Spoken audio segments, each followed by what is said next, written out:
ഇന്നത്തെ മന്ത്രിസഭാ യോഗത്തിലെ ചില പ്രധാനപ്പെട്ട തീരുമാനങ്ങൾ 2024 തൃശ്ശൂർ ജില്ലയിലുണ്ടായ കാലവർഷത്തിലും ഉരുൾപൊട്ടലിലും വീട് നഷ്ടപ്പെട്ട ധനസഹായം ലഭിക്കാൻ ബാക്കിയുള്ള 248 ഗുണഭോക്താക്കൾക്ക് മുഖ്യമന്ത്രിയുടെ ദുരിതാശ്വാസ നിധിയിൽ നിന്നും ധനസഹായം അനുവദിക്കാൻ തീരുമാനിച്ചു.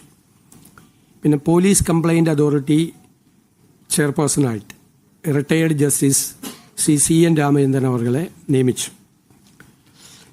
നമ്മൾ വേറെ പുതിയ ചില കാര്യങ്ങൾ അത് മന്ത്രിസഭാ യോഗത്തിലല്ല, 2026-27 സാമ്പത്തിക വർഷം, ഈ സാമ്പത്തിക വർഷത്തിലെ തദ്ദേശ സ്ഥാപനങ്ങൾക്ക് കൊടുക്കേണ്ട വികസന ഫണ്ടിൻ്റെ ഒന്നാം ഗഡു 2029.15 രൂപ നൽകാൻ തീരുമാനിച്ചു.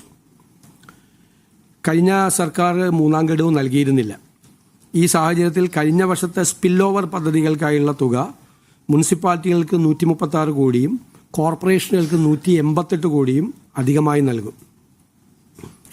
16ാം ധനകാര്യ കമ്മീഷന്റെ അർബൻ റൂറൽ ഗ്രാന്റുകളിലെ അസന്തുലിതാവസ്ഥ സംസ്ഥാനത്തെ നഗര തദ്ദേശ സ്ഥാപനങ്ങളിൽ ഒരു പ്രതിസന്ധി ഉണ്ടാക്കിയിട്ടുണ്ട്.